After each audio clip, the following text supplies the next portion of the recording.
get started. Thanks for coming. My name is Joel Stewart. I'm the VP of Software Engineering at Canopy. I'm not going to pitch Canopy or tell you about it. If you want to know more, we can talk about it later. However, this presentation is focused around one of Canopy's products called the Census. So you're going to see some code and some industrial design and mechanical engineering and all the fun stuff that relate to that particular product. So we'll just gloss over that as we go. So I'm going to give you the complete process of developing an accessory for iOS devices. That's the full stack. We're going to end in China. So if there's questions along the way, please raise your hand. This presentation usually takes between 20 and 30 minutes. If you ask a lot of questions, we can hit the 40. And there'll be some time at the end where you can ask more in-depth questions about any particular process. So there are a lot of disciplines that go into creating a product.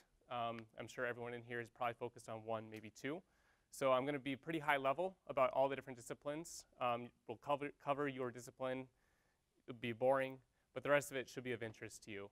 Please ask questions again. So the first question we need to answer is, what is MFI, right? So MFI is really the Apple license that lets you develop accessories for your iOS devices. So it gives you the right to use that little MFI stamp, which is in the bottom left corner of the deck. You get to slap that on your packaging at retail. Customers love it. They like it, and they will buy your product if they see that. It's pretty much a seal of approval by Apple. They do not hand these out lightly. With that MFI license, you also get access to their proprietary technology. These are the connectors that plug into the bottom of the device, as well as some authentication processors, which we'll cover in a bit. So once you have that, you could actually develop app-enabled accessories. Or as I like to call it, it gives you access to fun. So we'll go over all of those things. So is there any questions about what MFI is, what this license is going to do for you? Good. All right. These are some products that are MFI licensed products. You'll see these in Apple Retail, on their online store, everything from the Nest to a Philips light bulb that talks over Wi-Fi, to the Sphero on the left, which is a robotic ball, to your iHomes on the left. All of these are MFI licensed products. Whether or not they actually use the actual connectors, or Bluetooth, USB, serial, whatever, it doesn't matter. They applied for the license, got the logo, have it on their packaging, and are selling like hotcakes. So let's go over the stack overview of what we're going to cover. We have industrial design. I'm going to mix mechanical engineering into industrial design. So if you're a mechanical engineer, that kind of fits in the same category for all intents and purposes in this presentation. We have electrical engineering, software engineering, and then some app development. The distinction between app development and software engineering is also loose. It's kind of the same thing. So the thing about this is that all four of these processes all work in tandem. Every time we make a change to electrical, it has a likely impact on our industrial design and our mechanical, as well as the software engineering.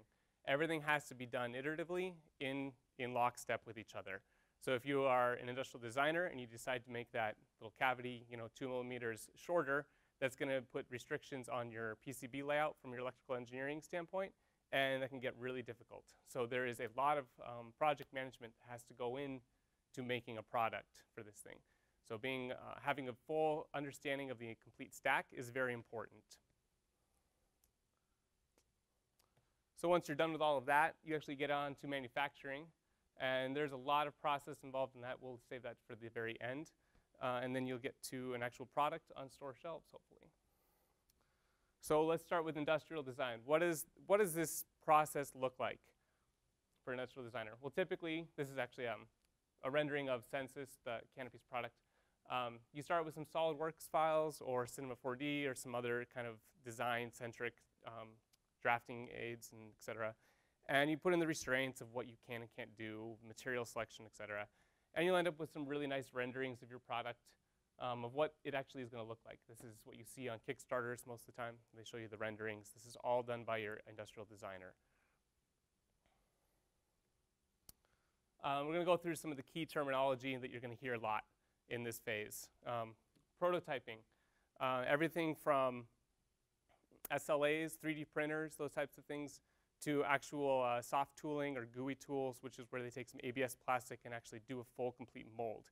Usually the molds are done from 3D printed SLAs. But the turnaround times for like 3D printing can be as little as a day. For an ABS soft tool, it could be 2 weeks. And once you get up to the actual hard tooling, that can take anywhere from 4 to 8 weeks, sometimes even 10, depending upon the complexity of the design. So it's the prototyping process. You usually start very on the short ones, and the further along in the process you get, the longer it can take. There's a large selection of materials, which is why this is part of mechanical engineering, deciding what materials you're going to use. And there are a lot of things you have to be aware of when you're picking your materials. How rigid, how soft, what are the dielectrics, which means how much interference does it have with the electricity that your fingers conduct, or things like that. Interference with radio frequencies, antennas. Material selection is a big deal. It's a long, arduous process. And a solid industrial designer and mechanical engineer will know how to deal with all of these restraints. Manufacturability. This has to do with, actually, once we get into China, or if we do it in the US, we have these big things called tools where we actually pump plastic into it. But then how do we pull the plastic out of this huge metal tool? It can get very difficult if you have things that are kind of curved in and you have to pull slides in and out. So they have to deal a lot with manufacturability in that tooling process. And so some of those things you'll hear is called draft, which is kind of how we make, we'll make the material actually come in at an angle, at a cone, so that way when we pull it out, we reduce friction as we're pulling it out. So you actually have a large, what they call draft on it, and that can be as high as 1 millimeter for a really long piece of plastic. And then the tolerance levels, which is basically how close do we need to be? 0.05 millimeters, which is really small, is that allowed draft, and that has to take into consideration your material selection as well. If you have an ABS, which is a really soft plastic, you'll have a pretty high tolerance. Or if you have something like a polypropylene or a polycarbonate, it's much more rigid and much more difficult to get the plastic into that tool. You're going to have a much smaller amount of draft or tolerance that you'll work with. So this is a very heavy discipline. A lot of knowledge there. So if you, any designers in here, ID guys? Yeah, I didn't think so. They usually don't show up at these conferences. So that's a basic overview of industrial design and mechanical. Any questions about that? Maybe later. Okay. So let's move to electrical. This is done very early in the process. Has a huge impact on your industrial design. The reason it does is when you're choosing your chips for your electrical, whether it's a BGA, which is like a ball grid array, or a QFN, or bare die, all those things dictate how big the chips are on your PCB for your accessory. And the bigger the chip, the bigger the PCB, and the more room that we need to accommodate in our industrial design. So ID guys like to push these guys to make them smaller. These guys say we need more room.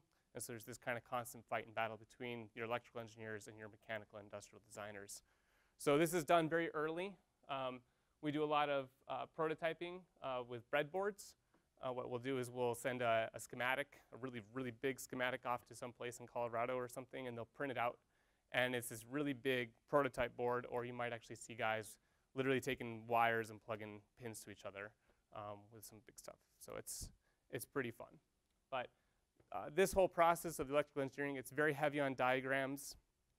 It's very meticulous. You connect one wrong line to another, and you'll fry the whole thing, and you'll be back to square one. So you don't screw this up. This is a double check, triple check. You get second and third opinions every single time on this aspect. So this is a very tedious and time-consuming process. So engineers might say, 4 weeks, and you'll say, bull, I can get that done in a day, and they'll laugh at you because you know that they're going to keep coming back over and over and over again, making changes because you screwed it up.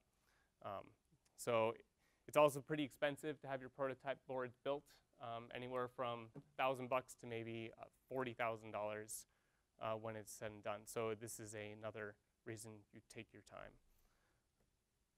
So some of the key terminology you'll hear is schematics, flexible PCB. Obviously, PCB is a printed circuit board, if you haven't captured that yet. They deal a lot with voltages and milliamps, your crystals and oscillators. Crystals, it's literally actually a crystal.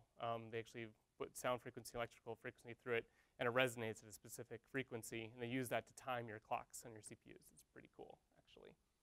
That's actually a really expensive part of everything. Oscillators are kind of the same thing. They're internal, though, a little bit different technology. You'll hear about TWI, I2C, UART, USB. You might have heard of USB. The other ones probably haven't heard of. TWI is a two-wire interface. It's just a way we talk to different components on our PCB. And I2C is kind of the same thing, and UART is serial and old stuff. One of the big parts is we have an A2D, analog to digital, where we convert all our analog signals, whether it's a temperature or a touch sensitivity, a frequency change in sound, or whatever. We have to convert all that to digital information, ones and zeros. So we have an A2D converters. That's a pretty big part of electrical engineering.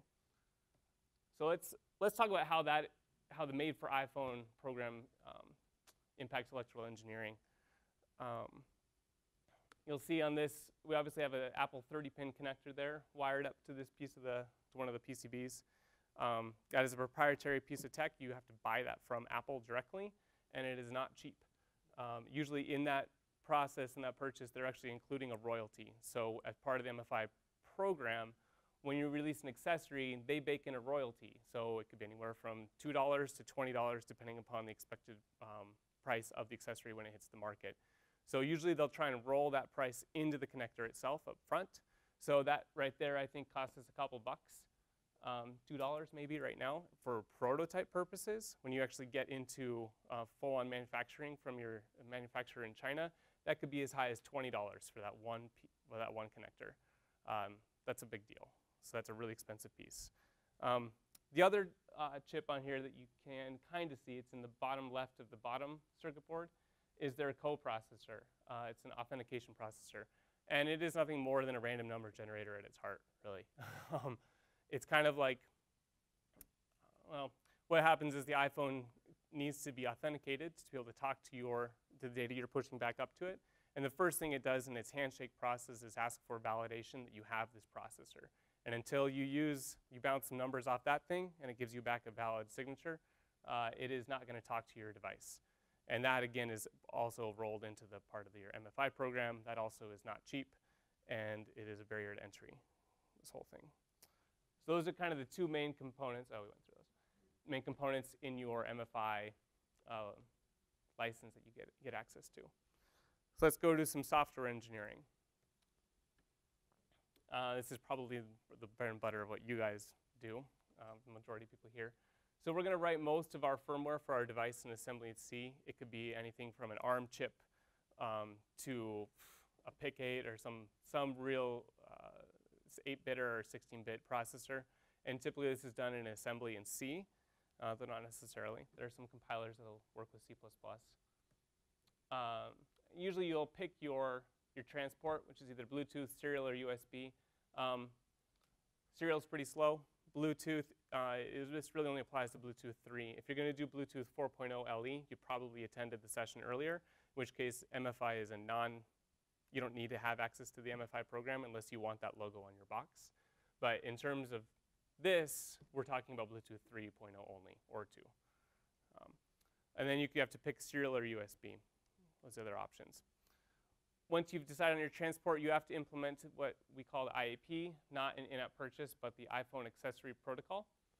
And this is a literally 1,000-page document, I kid you not, on how to talk to the iPhone, establish your authentication schemes, and then actually wrap all of your data going up to the iPhone in a particular stack. It is large, verbose. It covers every possible situation you could ever imagine, from audio to video to custom protocols to everything. So in this case, for our product, we were dealing with a custom protocol, so it was actually pretty lightweight. The implementation of the IAP only took about a couple, 300-400 lines of code. And then once we had done that, we had moved on to our own custom protocol of getting our data wrapped and pushed up to the iPhone. So let's show a quick code snippet. This is from actually a previous product. It's pretty simple. It's just it's a tight loop. It runs in our firmware. It's just checking some buffers that the iPhone is filling, and it's reading the data and then processes it. Pretty simple, but this is what your C code is going to look like. This one is interrupt-based. So I take that back. This is not a tight loop. This is actually interrupt-based. Oh, wait, no, it is a tight loop. The while one.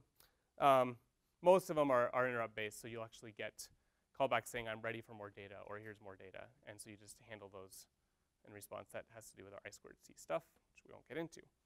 So usually there's one, what we call a brain chip. And that's usually what this code is written on. And then you have a lot of peripherals to that. Here's just a small sample of some of the protocol headers that we use for IAP. This is like a fraction of what's there, so we won't go into there. It's just huge. But you do deal a lot in hex values, so if you don't like reading zeros and ones, stay away. So let's go to the iOS engineering. Once we're up talking at the iOS level, it's actually pretty simple. Things become a lot easier at this point. You deal with the external accessory framework. This is something they just give you. You drop it in, and you declare what protocol you're working against. It's usually a reverse domain, so com.canopy.sense is the one we use, or it might be com.yourname.mysuiteproduct. And say I talk that protocol, and you open up a data stream through the framework, and it starts feeding you data, and then you can basically wrap that data into whatever API you want, and your application can start using it. It's actually a pretty lightweight stack. So, let's see. In this case, this is pretty much all it looks like. So I say, tell me when my external accessory is connected. Send me some notifications. If you're not an Objective-C programmer, don't worry about this. If you are, this should look very familiar. Just adding observer to your notification centers. And then eventually you just handle those data, set some delegates, say what run loop to listen on, and open them up, ready for data. So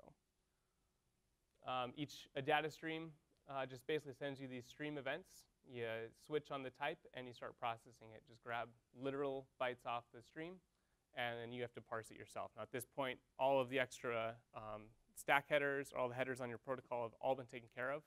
So you get to deal with just the data that you care about. So in this case, I'll show you what we have here. We have like 7 bytes of interest. We have a status, some X position, most significant bit, Y position, most significant bit, and then we have some least significant bits, some touch areas, amplitudes, vectors.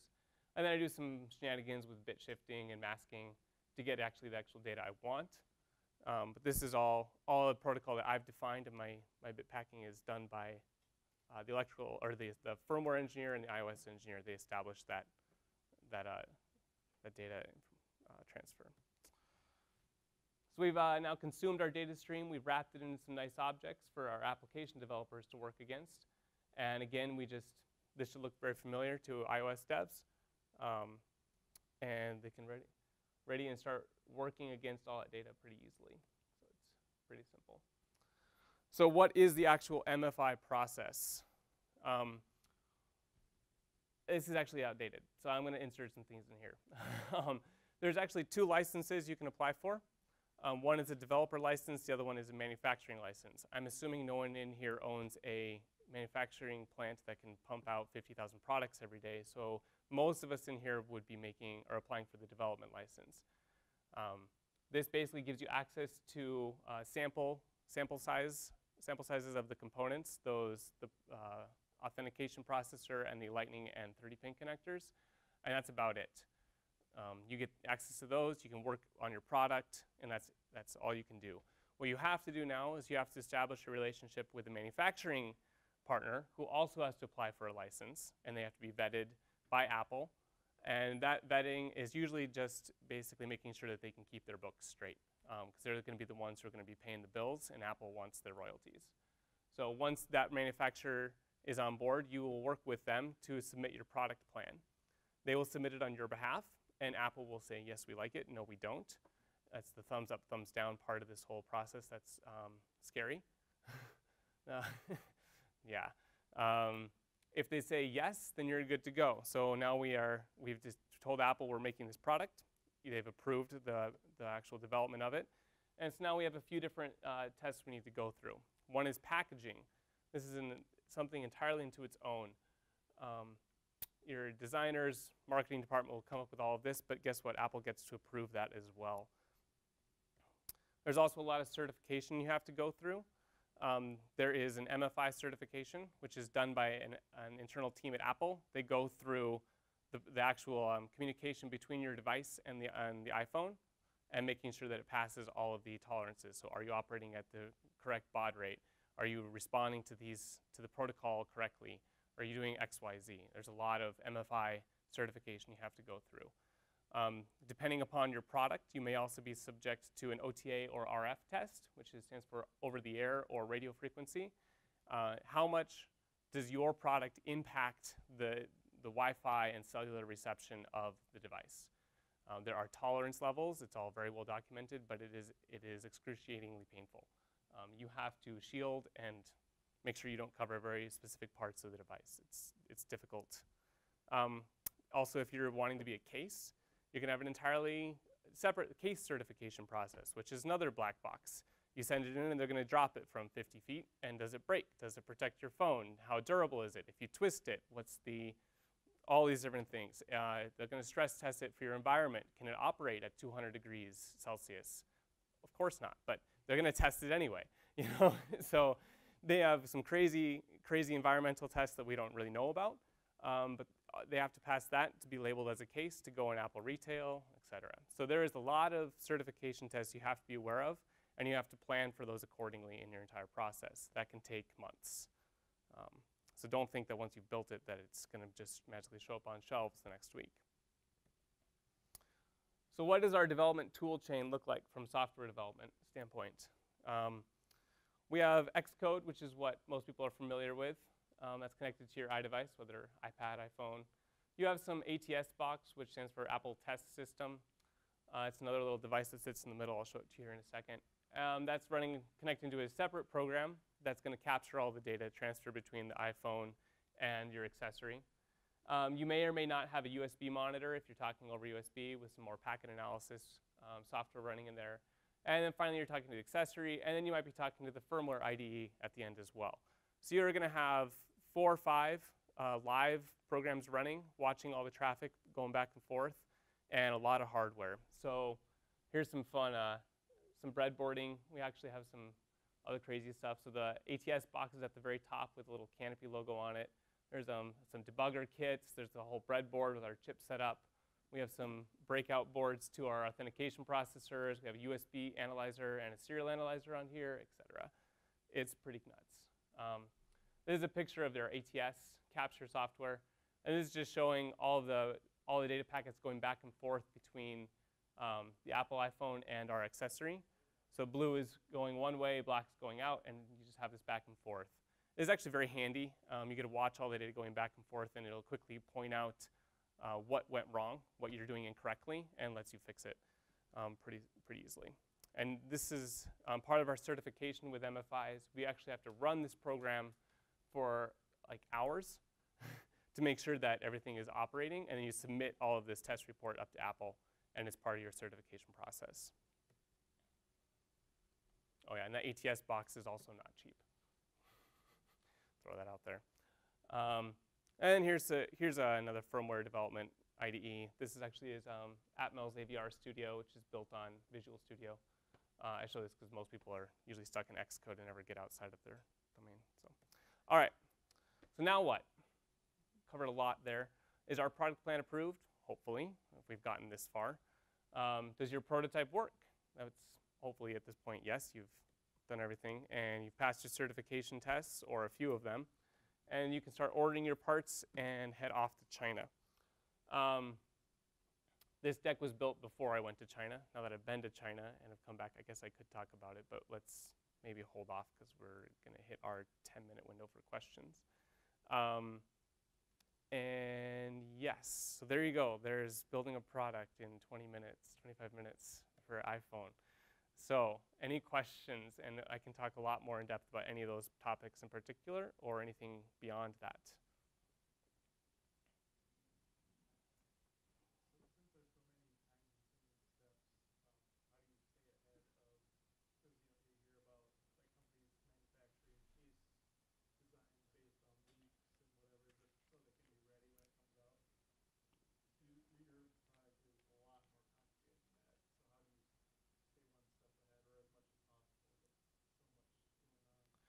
So Drew's question was, how do we stay ahead of design changes by Apple? Apple releases the iPhone 5S. How do we accommodate the industrial design changes that are going to be required?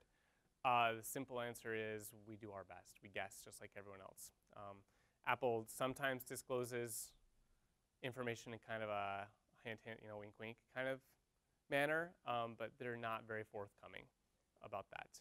While very friendly once you get in and sitting down with them, everything at Apple is very siloed. This team does not talk to that team who does not talk to that team. It's all black box to them as well inside.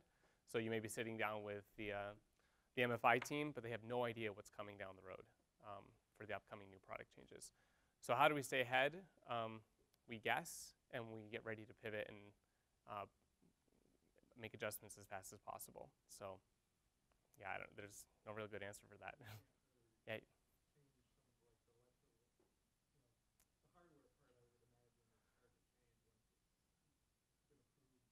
Yeah, it's tough to change. Fortunately, Apple is very good about deprecating functionality. They give you a really good heads up.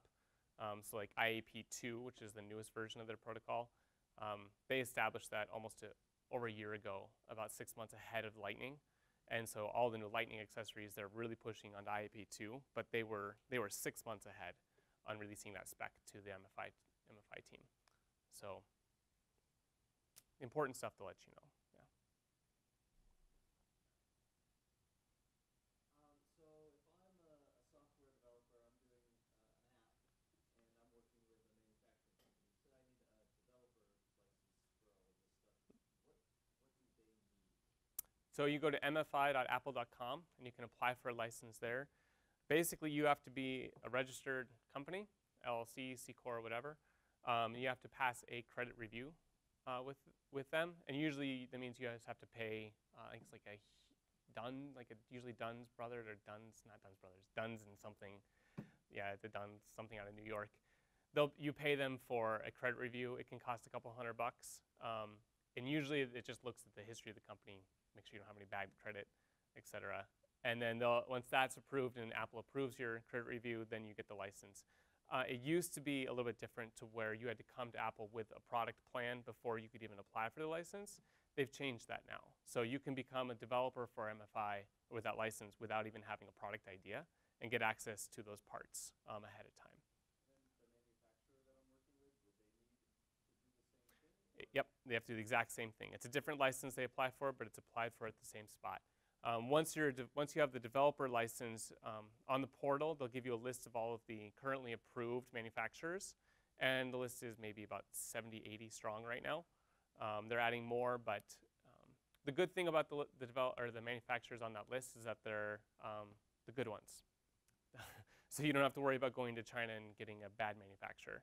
So, and they do have some in Korea, Taiwan, Singapore, I think some in Brazil, and there might be 1 or 2 in the US as well that are capable of doing the products at scale. Apple doesn't go small. So pretty much they say, can you make 1 million of these in a year? If you can't, they're probably not going to let that manufacturer through. So go big or go home.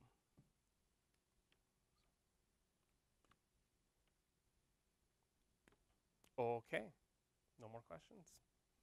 So again, my name is Joel Stewart. Those are my emails if you want to get a hold of me, and my various Twitter handles, as well as what I do on each Twitter. So I don't know, whatever. So if you don't know about our product and Canopy, feel free to come talk to me, or Ian Spinelli here. He's one of our marketing coordinators at Canopy. And if you even want to see a new demo of our product, I actually did bring one with me. So you can see the accessory we have been building for the last 9 months. So, all right, thank you.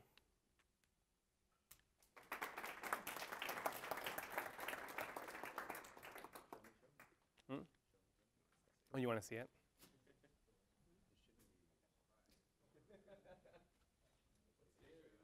What?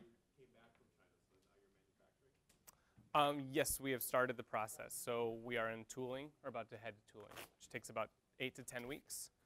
And we're still locking down some of our changes for iPhone 5. And then I'll probably be going back to China for what they call debug phase, which is where things are coming off the line, and you spend about 2, 3, 4 iterations of changes to the to that process. And then once all that's done, then it's coming off the line at 5,000 a day, and you just start packaging and see it in store shelves, hopefully. So we'll start here. I think this is all powered up. So this is actually what you saw in most of the presentation. So all the chips are housed down here in our cavity, and this is an iPhone 4 version. So our new stuff is all iPhone 5, but for debugging and development, we started there. Kind of slides in and locks down. And let's see.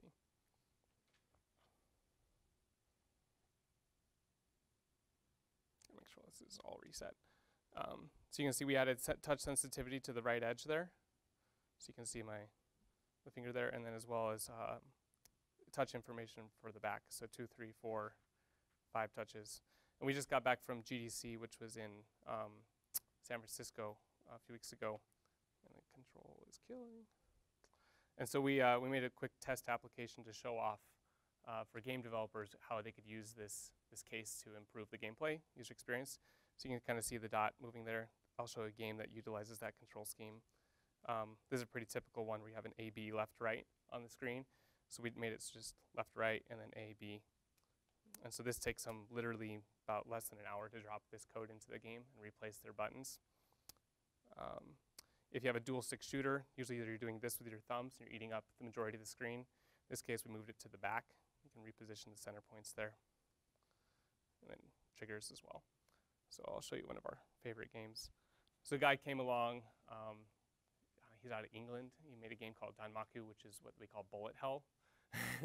So it's really popular in Japan. It's basically a screen is just littered with bullets and you have to avoid. So typically the game is played with your finger on the screen, and part of Census is we're addressing the problem of getting your fingers out of the way and actually letting you enjoy the full visuals of the game on screen. So crazy cool music. Normally you're playing like this to drag the ship around. So he came through and he dropped in our SDK, didn't even have prototype hardware, and now I can actually play it on the back. And so now the ability to actually move backwards in the game and avoid the bullets, and this is on normal, you should see it on extreme, but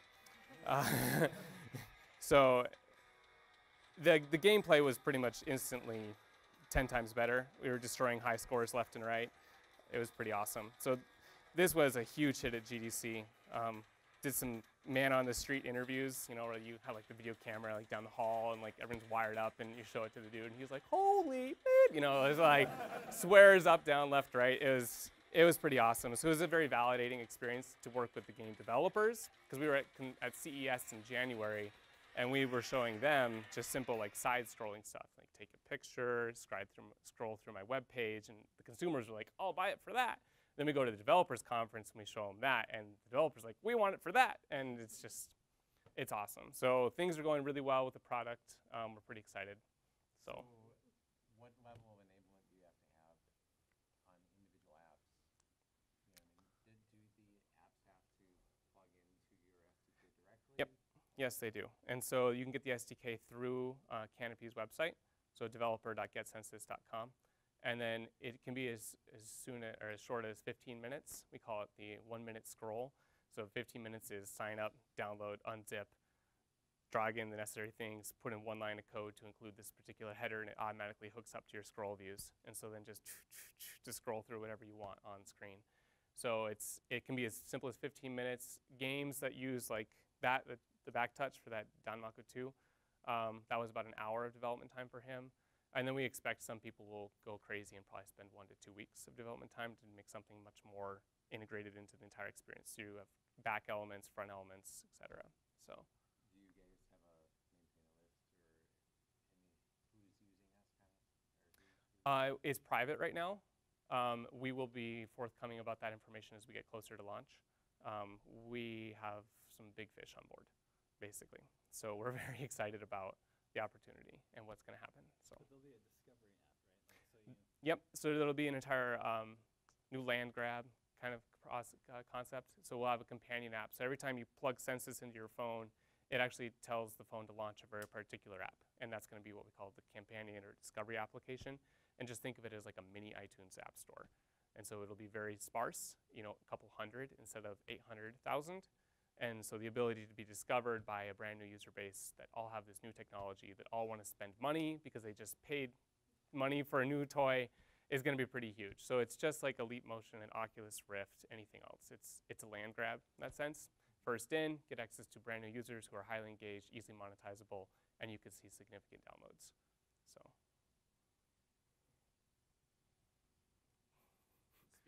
Speechless, apparently. Oh, you guys got a first-hand demo of Census. Anyone else? Questions? Yeah. Martin here. Martin could tell you. He's integrated the SDK. How easy was it, Martin? Well, it was even easier because you were sitting right next to me. Oh, yeah. But yeah, it was. I mean, it was really simple. Like I probably had it running in like 5 minutes, and then the rest of the time was spent getting my code to work with it, right? Yeah. Very easy to do. So is the iPhone 4 merged now? No, this is still prototype material. So this is an ABS plastic. So you went down this path, and you're also working on the 5. Yeah, the feedback we got from Apple with sitting down with them was that iPhone 5 is going to be 85% of our sales, because this type of toy tech is really targeted at would be essentially your beta group or your new shiny object group, you know. And an iPhone 4 or 4S user at this point has already upgraded to the 5. So iPhone 4 is a small market, so we had to make the switch to the 5. So that's the first one's off the line. We're still debating as to whether we're even going to do a 4 version. How about iPad? Yes, we will be doing iPad mini for sure. Full-on iPod is still a question. That actually is going to require some significant electrical engineering changes, because most of the technology we integrate with deals with 7-inch size sensors or smaller. So going up to 11, 12 inches, we have to do a little bit of change in the tech, which we can do, but we're not sure if we want to. Basically, then get out, sell out, and leave you guys with some product and not support it. Yeah, no. Just kidding. That wasn't on tape. No.